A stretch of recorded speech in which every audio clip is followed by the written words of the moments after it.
Pasamos al tema de el tribunal de Cristo. Aquí nosotros hemos puesto en la primera imagen, porque es necesario que todos nosotros comparezcamos ante el tribunal de Cristo para que cada uno reciba según lo que haya hecho mientras estaba en el cuerpo, sea bueno o sea malo. Pero ese sea bueno o sea malo no se refiere a pecados. ¿Por qué? Porque los pecados del creyente ya fueron lavados con la sangre de Cristo. Y Dios no va a invalidar el sacrificio del Señor Jesucristo para poder otra vez ponernos en juicio delante de Dios por algo que ya fue terminado. Y lo vamos a ir viendo poco a poco. Primero, nos salimos de la tierra, mire, vamos con el Señor en el rapto y allá, en la presencia de Dios en el cielo, tal como usted lo ve ahí, dice el tribunal de Cristo. Las cosas de la gran tribulación están sucediendo aquí en la tierra. Ahí están, ¿ve? Los 7 sellos, las 7 trompetas y las 7 copas son los juicios que Dios va a dejar caer sobre el mundo, y eso involucra los 7 años de gran tribulación. Pero ¿qué pasó con los santos, con la iglesia? Suben para el tribunal de Cristo. ¿Qué es lo que se va a revisar ahí? Dice el apóstol en Romanos 14:10, además de lo que tenemos aquí, 2 Corintios 5 y versículo 10, dice, pero tú, ¿por qué juzgas a tu hermano? O tú también, ¿por qué menosprecias a tu hermano? Porque todos compareceremos. Y cuando dice todos compareceremos, se refiere a nosotros, a la iglesia, ante el tribunal de Cristo. Y entonces dice, porque escrito está, vivo yo, dice el Señor, que ante mí se doblará toda rodilla y toda lengua confesará a Dios, de manera que cada uno, ¿de quién? De nosotros. Esta es la iglesia. Esto no son los incrédulos. De nosotros dará a Dios cuenta de sí. Así que ya no nos juzguemos más unos a otros. Espero que con esto quedara terminado ese juzgamiento constante. Mire, hermano, ¿y por qué? ¿Y por qué? No, ya no. No está permitido. La palabra de Dios dice que nosotros vamos a dar cuenta al Señor de lo que nosotros hemos hecho mientras estábamos en el cuerpo, sea bueno o sea malo. Así que si alguien insiste en juzgar, abandónelo inmediatamente, porque se hace partícipe de esa actitud que no corresponde con lo que el Señor nos está ordenando hacer. Nosotros debemos reunirnos en amor, en armonía, con propósitos espirituales que sean de bendición para la obra del Señor, pero nunca en cosas que no tienen ningún beneficio. Entonces vamos a Juan capítulo 5 y al versículo 22 para darle entrada ya al tema del tribunal de Cristo. Juan 5 versículo 22 y dice así, porque el Padre, fíjese bien, porque el Padre a nadie juzga, sino que todo el juicio dio al Hijo. Entonces nosotros entendemos por esto que el juicio, el tribunal de Cristo, es un juicio de obras para los creyentes, sean buenas o sean malas. Y ya vamos a ver qué es lo que le hace perder calidad a las obras.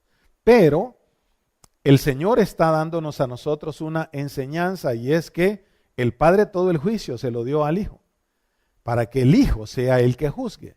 Entonces, cuando nosotros tenemos al Señor Jesucristo en el tribunal de Cristo y lo tenemos también en el gran trono blanco, tenemos que recordar las palabras que le dice Pablo a la iglesia, que a Dios nadie lo vio jamás, que el unigénito, el Hijo que está en el seno del Padre, Él le ha dado a conocer, y que Él, el Señor Jesucristo, es la imagen del Dios invisible. O sea, Dios es infinito. Para nuestra capacidad, nosotros somos seres finitos, entonces no podemos tener la capacidad para ver a un Dios infinito. Entonces, ¿qué tenemos que aceptar? Lo que la palabra del Señor nos enseña, que el Señor Jesucristo es la imagen del Dios invisible. ¿Cuál es el propósito? que Dios se haga visible a través de Cristo a nosotros. Entonces nosotros vamos a estar ante el tribunal de Cristo, porque el Padre todo el juicio se lo dio al Hijo. Entonces, cuando ya estamos en esa posición, vemos que el tribunal de Cristo es algo inevitable. Es para todos los creyentes. Seremos manifestados. Será la revelación de lo que seremos en el Señor Jesucristo. El juez es el Señor Jesucristo y es un juicio de obras para recibir premios o coronas. Vamos a justificar esto con los versículos que tenemos listados ahí. 1 Corintios 3, versículos 12 al 15. 1 Corintios 3, versículos 12 al 15. Dice así la palabra de Dios, hablando de el fundamento. Nosotros sabemos que nadie puede poner otro fundamento que el que está puesto, el cual es Jesucristo. Eso es el versículo 11. Porque nadie puede poner otro fundamento que el que está puesto, el cual es Jesucristo. Y si sobre este fundamento alguno edificare oro, plata, piedras preciosas, madera, heno, hojarasca, la obra de cada uno se hará manifiesta, porque el día la declarará, pues por el fuego será revelada. Y la obra de cada uno, cual sea, el fuego la probará. Si permaneciere la obra de alguno que sobreedificó, recibirá recompensa. Si la obra de alguno se quemare, él sufrirá pérdida, si bien él mismo será salvo, aunque así como por fuego. Y nosotros insistimos en este punto. ¿Por qué va a ser salvo por fuego? Porque la salvación es obra del Señor Jesucristo en la cruz. No es trabajo mío con Él. La salvación solo el Señor la puede dar. Es gratuita.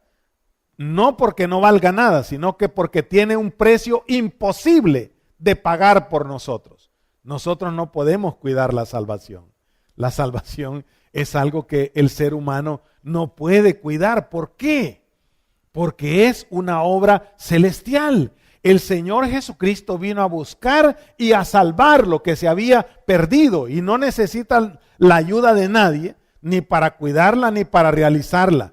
Él, dice la palabra de Dios, con una sola ofrenda hizo perfectos para siempre a los santificados.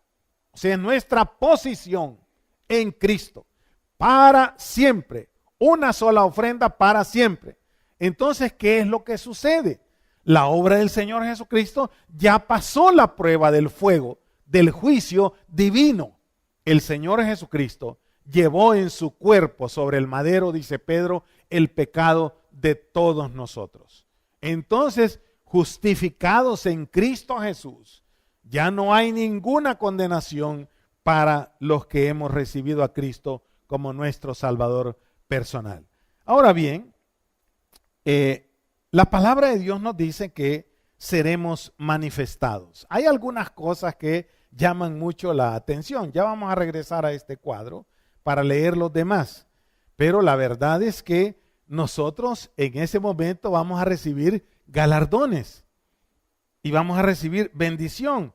Ahora, para que ya no sigan nerviosos muchos hermanos, por lo menos a mí me da tranquilidad y paz estos versículos. Romanos 14 y los versículos 11 y 12. Dicen así. Romanos 14, versículos 11 y 12. Lo voy a repetir porque es importante este pequeño detalle. Cuando los creyentes estemos ante el tribunal de Cristo, nos da en algunos casos la impresión de que todos los demás se van a dar cuenta de lo que nos están revisando a nosotros. Hay algunos hermanos que piensan que cuando estemos delante del Señor Jesucristo, y si los hermanos me ven cuando yo hice, cuando yo dije, cuando yo, y yo en público como que es, ¿quién quiere ser millonario? Y toda la gente viéndolo por televisión. Entonces cada creyente con su aparatito revisándole la vida al hermano. Mire lo que dice aquí. Porque escrito está, vivo yo. Dice el Señor que ante toda la iglesia se va a doblar no, ante mí, dice el Señor. ante mí. Se doblará toda rodilla. De manera que cada uno de nosotros dará a Dios, no a la iglesia, cuenta de sí. Mire el Señor cómo es de misericordioso y de grandioso, porque es ante Él que vamos a dar cuenta, no ante todo el mundo. Entonces, el Señor tiene un detalle aquí, ante mí, dice el Señor, y todos van a dar cuenta ante mí de lo que han hecho. Entonces, el Señor lo encierra en el hecho de que va a ser con Él, gracias a Dios, porque Él es misericordioso. Los hermanos no tienen misericordia, aunque la palabra de Dios diga que debemos de ser misericordiosos. Pero a veces nosotros no tenemos misericordia. A este hermano, ¿por qué no le damos de una vez? Pues? ¿Ah? Si nosotros una vez con el hermano Pedro tratando de ver de qué manera actuábamos con cierta misericordia, y un hermano dijo, no, nada de eso. Ya vamos a buscarle a este hermano un clavo para clavarlo. Entonces eso no es así. El Señor no es así. Entonces el Señor dice, cada uno dará cuenta a Dios de sí. El juez es el Señor y es un juicio para dar galardones y coronas. Hoy sí vamos a regresar al anterior. Y seguimos. 1 Corintios decíamos 3, del 12 al 15, y ahí el que las obras no fueron verdaderas, auténticas. Mire, lo que le da más valor a la obra del creyente, lo tenemos en 1 Corintios 13. El apóstol Pablo dijo, yo puedo sonar, yo puedo funcionar, yo puedo ser, pero sin amor, nada soy. Entonces, una de las cosas más importantes para hacer en la obra del Señor, no es porque tengo la obligación y el compromiso de hacer algo para el Señor. Es que sin amor, nada soy. Entonces, el amor es el fundamento que le da valor a las obras del creyente. Sin amor nada soy, con amor valen la pena. Entonces, nosotros debemos de hacer todo con amor, con santidad, con fidelidad, y podemos irle poniendo los materiales que le van a ir dando valor a estas obras. En 2 de Timoteo capítulo 4 y el versículo 8 aparece lo que nosotros le llamamos galardones, y el Señor en muchos casos le llama coronas. 2 de Timoteo 4 y el versículo 8. ¿Para quién son? Por lo demás, me está guardada la corona de justicia, la cual me dará el Señor, juez justo en aquel día. Y no solo a mí, sino también a quienes. ¿Cómo dijimos que le daba valor? Es que el amor le da valor a las coronas. De una coronita por ahí de hojarasca se va a quemar. Entonces, pero el amor a su venida, amar la venida del Señor. ¿Qué es amar la venida del Señor? Tendríamos que pasarnos a otro tema. Pero la realidad es que leyendo 1 Corintios 13, uno se da cuenta de que el amor a la venida del Señor tiene un premio, y es una corona, y Pablo dice, de justicia. Me está guardada la corona de justicia. Ahora Santiago capítulo 1 y el versículo 12. Santiago 1 y el versículo 12 dice, bienaventurado el varón, por supuesto que la mujer también, que soporta la tentación. ¿Se acuerda que decíamos qué le da valor?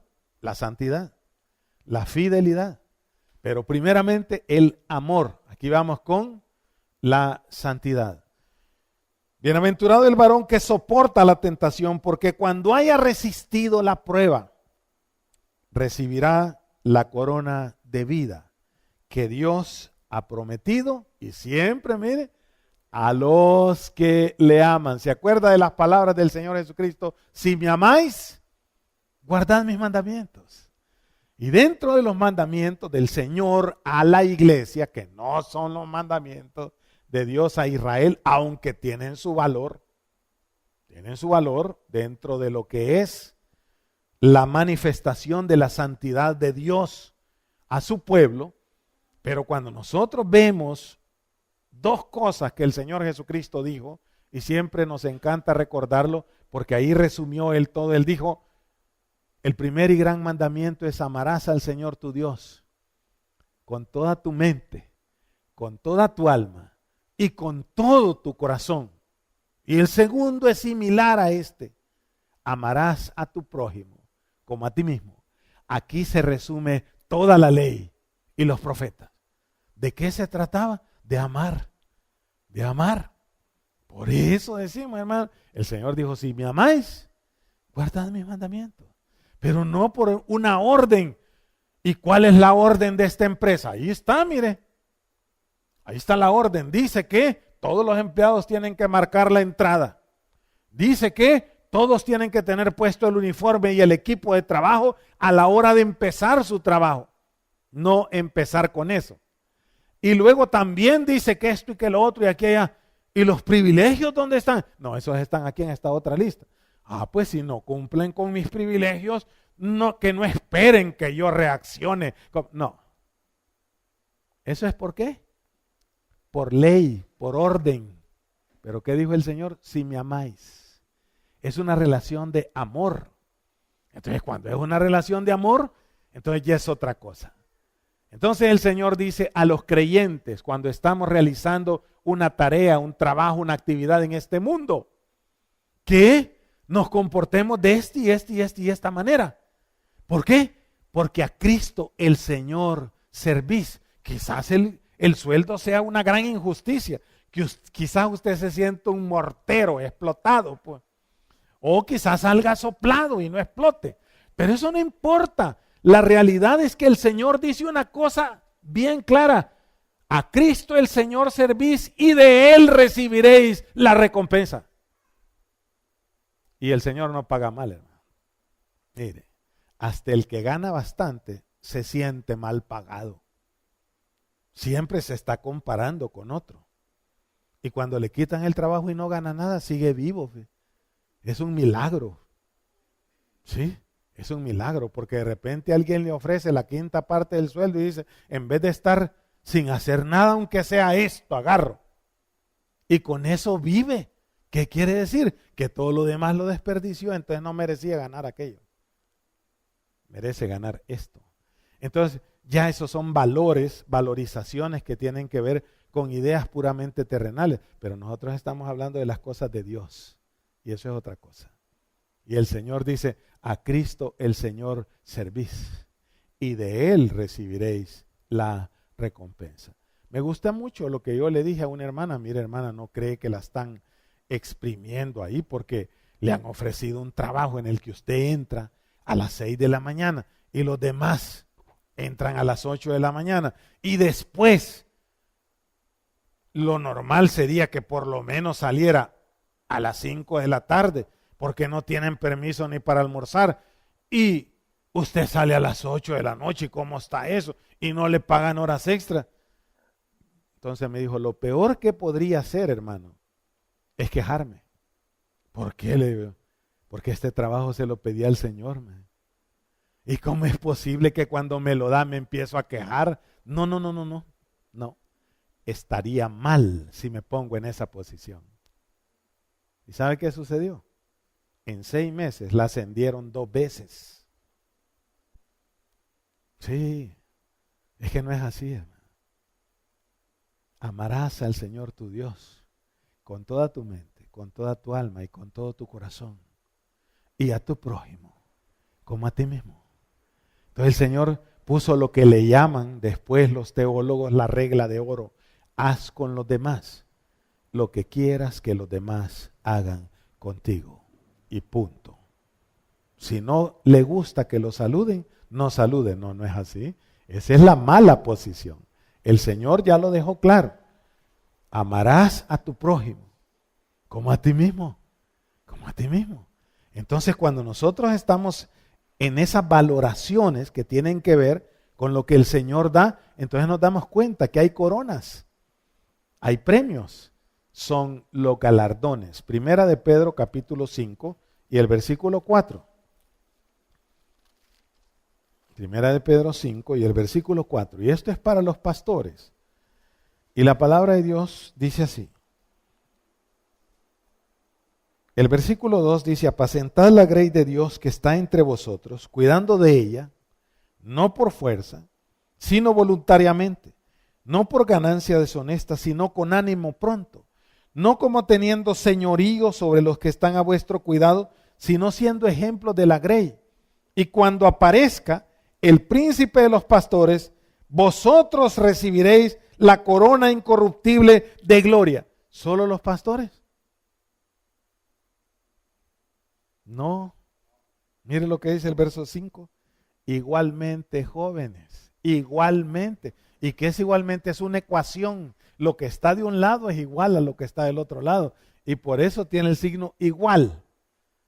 Nada de que ver ahí. Igualmente jóvenes, están sujetos a los ancianos.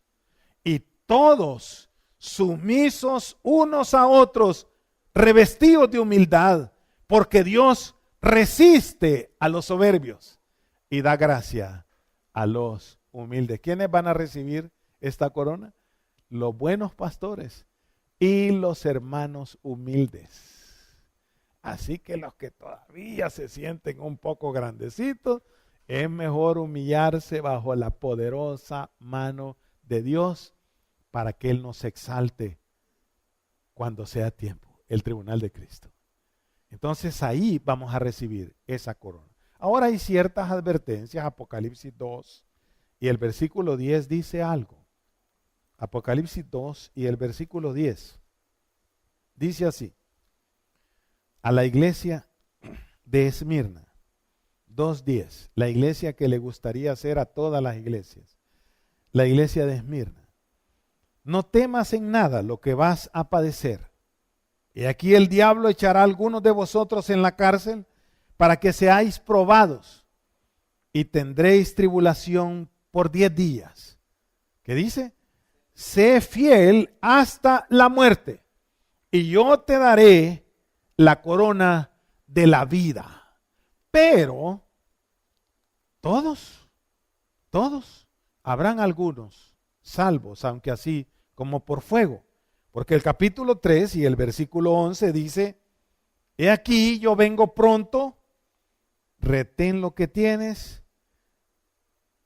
para que ninguno tome tu corona. Es que hay coronas para todos, hermano. Pero si usted no la quiere, la va a tomar otro. Ese es el problema. Entonces, allá cada quien hay que hacer el trabajo como Dios lo ha mandado. Ahora bien, el lugar de el tribunal de Cristo. Estaba viendo unos comentarios y yo los respeto. Todos. Respeto. Todos. Pero ¿qué dice la palabra de Dios? Eso es otra cosa. De que hay hermanos que consideran que cuando nosotros nos morimos vamos directo al tribunal de Cristo. ¿Qué piensa? ¿Será cierto? Porque el Señor nos revisa y por eso nos deja entrar. No, nosotros, dice el apóstol Pablo, morir y estar con Cristo es muchísimo mejor. Para mí el vivir es Cristo, el morir es ganancia. Es que ese porque era Pablo. No, dice la palabra de Dios que murió el rico y murió Lázaro. ¿Y qué pasó con el rico? Se encontró en el Hades en un lugar de tormento. ¿Y qué pasó con Lázaro? Fue llevado por los ángeles al seno de Abraham. Pero el Señor estaba hablando de dos del Antiguo Testamento. De antes de su muerte. Después de su muerte, ¿qué dijo el Señor? Voy a preparar lugar para vosotros, para que donde yo estoy, vosotros estéis también conmigo. ¿A dónde está el Señor? No me diga que esté en el seno de Abraham, mucho menos en el infierno. Entonces, ¿a dónde está? Habiendo consumado un solo sacrificio por el pecado, se ha sentado a la diestra de la majestad en las alturas. Voy a preparar lugar para vosotros, para que donde yo estoy, vosotros también estéis. Entonces, ¿qué va a pasar en el rapto? Los muertos en Cristo resucitarán primero. Recuerde, la resurrección es de cuerpos. Luego los que vivimos, los que hayamos quedado, seremos arrebatados para recibir al Señor en el aire y así estaremos siempre con el Señor. No volverá a haber ningún momento en el que por esa situación que va a suceder tengamos que venir a traer el cuerpo. No, ya no.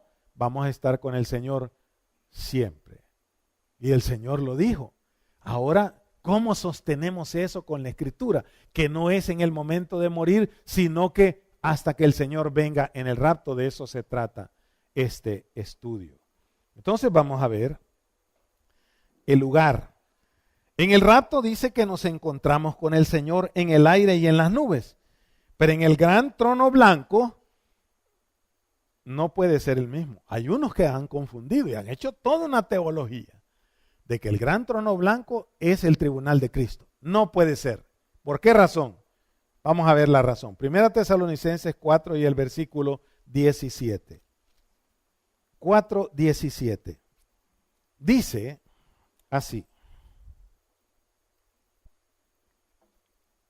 Luego nosotros, los que vivimos, los que hayamos quedado, seremos arrebatados juntamente con ellos en las nubes para recibir al Señor en el aire y así estaremos siempre con el Señor. ¿A dónde vamos a recibir al Señor? En el aire, en las nubes. Y así estaremos siempre con el Señor. Pero cuando nos vamos al Apocalipsis y leemos acerca del juicio en el gran trono blanco, ¿qué es lo que encontramos? Que el cielo y la tierra huyeron de la presencia de Dios y ningún lugar se encontró para ellos. Entonces no puede ser lo mismo. No puede ser. Porque cuando el Señor viene por su iglesia, las nubes, el aire. Y ahí nos encontramos con Él.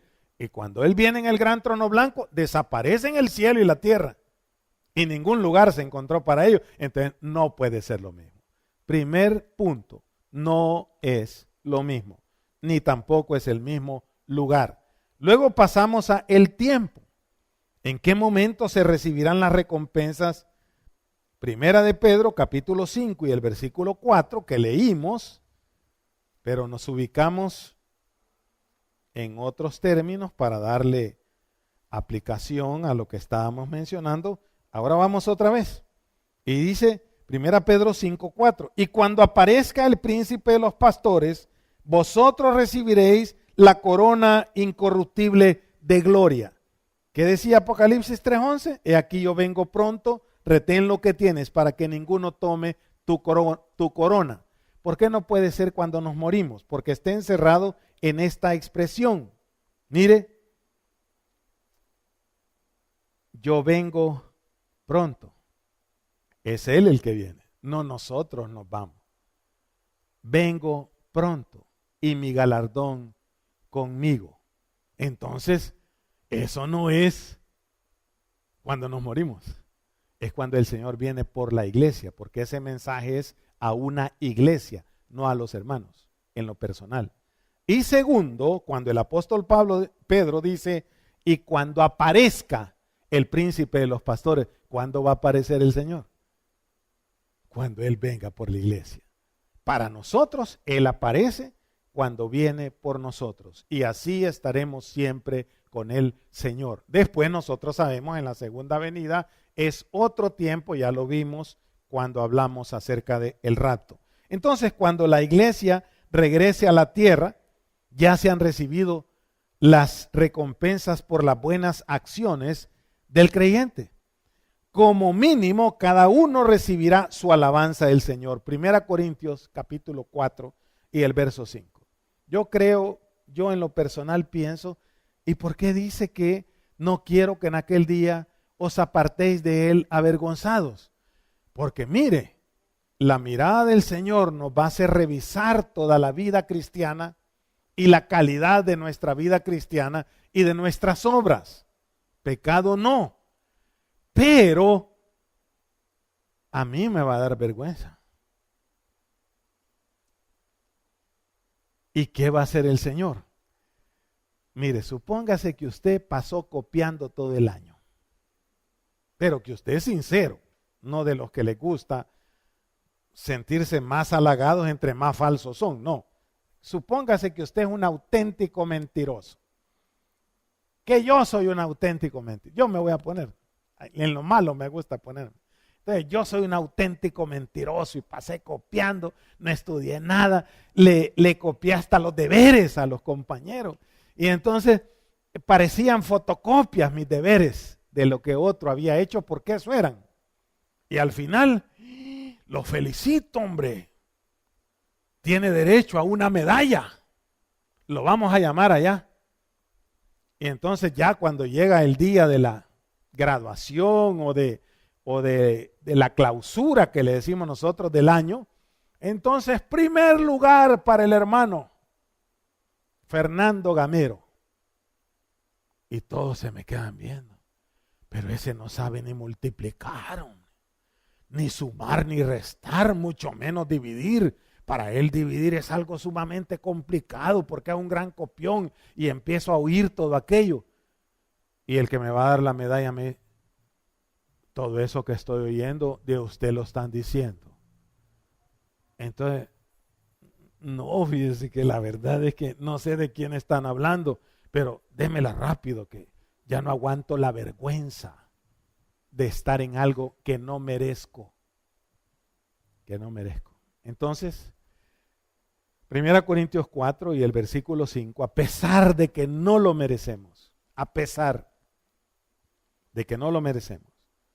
1 Corintios 4 y el verso 5. Así que no juzguéis nada antes de tiempo, hasta que venga el Señor, el cual aclarará también lo oculto de las tinieblas y manifestará las intenciones de los corazones. Es que mire, las intenciones solo Dios las conoce.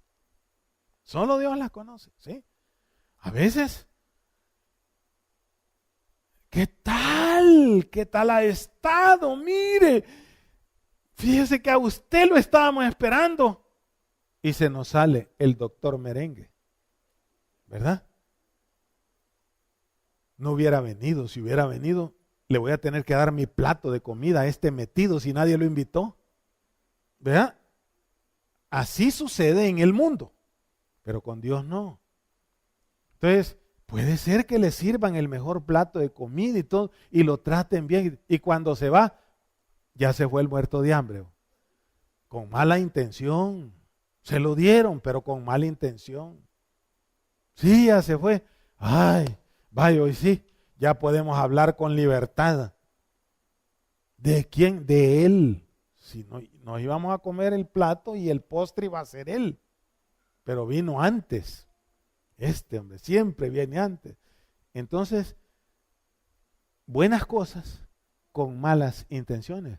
¿Quién es el único que puede ver eso? Solo el Señor. Él aclarará lo oculto de las tinieblas y además de eso, las intenciones de los corazones. ¿Qué tal, hermanito? Mucho gusto. ¿Por qué le dice hermanito? ¿Por desprecio o por cariño? A veces es por menosprecio. ¿Y vos crees que esa hermanita,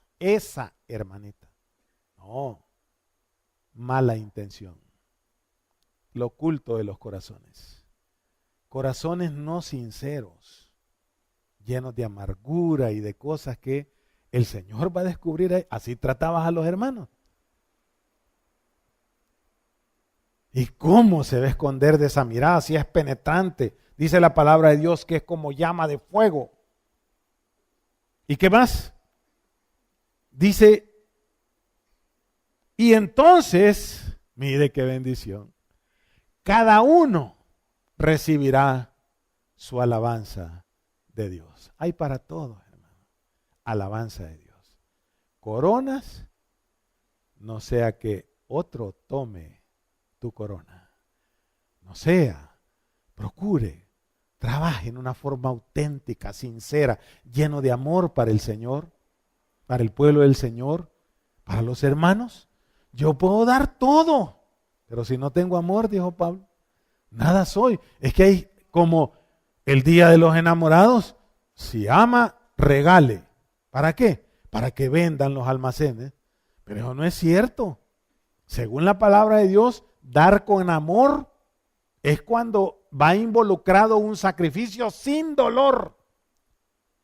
Pero este que dice, ahí viene este ya, ni modo. Démosle porque nos va a dar pena no darle nada. Nadie lo invitó, pero ahí viene. ¿Y quién es? Pues, el hermanito tal y tal, hasta con menosprecio. No, no es hermanito de cariño, es de menosprecio. ¿Por qué? Porque él es de este tamaño y lo hacemos hermanito, chiquito, lo hacemos enano. Pero para el Señor no, todos somos lavados con la misma sangre. Y a todos se nos dio a beber del mismo Espíritu, el mismo Espíritu Santo. Somos el fruto de la aflicción de su alma. Entonces tenemos un valor inapreciable. Mire lo que va a hacer el Señor. Cada uno recibirá su alabanza de Dios. Y el que fue salvo como por fuego, por lo menos me aceptaste como tu Salvador. Si fuera yo, como no tengo mucho léxico, te felicito. Eso le diría. Te felicito. Y le doy la mano. El Señor nos va a dar una alabanza. ¿A cuántos? A cada uno. A todos. Y no va a ser una alabanza hipócrita. ¿Sabe por qué? Porque el juez que nosotros tenemos es un juez verdaderamente excepcional. Y de eso se va a tratar el próximo viernes. El juez. Vamos a terminar con Apocalipsis 22 y el versículo 12, porque es un llamado del Señor. Apocalipsis 22, verso 12. Dice así. ¿Se acuerda la expresión que encontramos para podernos apoyar en el hecho de que no es cuando nos morimos, sino cuando el Señor venga, consecuencia de eso, el tribunal de Cristo, tal como está ahí? Cristo viene por sus santos y luego el tribunal de Cristo. No es cuando nos morimos. Usted lo va a encontrar y va a oír mucho mensaje, pero ¿qué es lo que dice aquí la palabra de Dios? Apocalipsis 22, 12. He aquí, yo vengo pronto y mi galardón conmigo. Entonces, ¿qué dice el Señor? Para recompensar. ¿A cuántos? Eso, a cada uno, según sea su obra. El tribunal de Cristo es para juzgar la calidad de nuestras obras. Pero hay un galardón, hay una alabanza. Algunos, pienso, a la luz de lo que hemos leído, solo van a tener su alabanza de Dios, pero otros van a tener coronas. Y vamos a ver para qué son las coronas. Despacio, poco a poco. ¿Quién es el que merece esas coronas? Y entonces nosotros hemos cantado muchas veces, he de ir sin ningún fruto. He de presentarme así. Ese es lo que cantamos. Pero como a veces estamos cantando y pensando en otra cosa, no nos damos cuenta de qué es lo que estamos cantando. Entonces, a la pregunta, el tribunal de Cristo y el gran trono blanco, explicar la diferencia. En el gran trono blanco huyen el cielo y la tierra, no es lo mismo. En el arrebatamiento nos encontramos con el Señor en el cielo, en las nubes, y Él, dice la palabra de Dios, viene con galardones. O sea, aquí vengo pronto para recompensar a cada uno. O sea, primero viene y después nos da la recompensa, según sea su obra. Entonces son dos acontecimientos distintos en lugares distintos y con personas distintas. Porque el tribunal de Cristo es para los creyentes. Pero en el gran trono blanco dice, vi a los muertos, grandes y pequeños, de pie ante Dios. Y los creyentes no estamos muertos. El Señor dijo, yo he venido para que tengan vida y para que la tengan en abundancia. Y dijo, el que cree en mí tiene vida eterna, no muerte eterna. De los que van a estar ahí son los incrédulos. Para Dios están muertos espiritualmente porque están separados por causa de sus pecados. Así que hay una gran diferencia entre el tribunal de Cristo y el gran trono blanco. Que el Señor nos bendiga.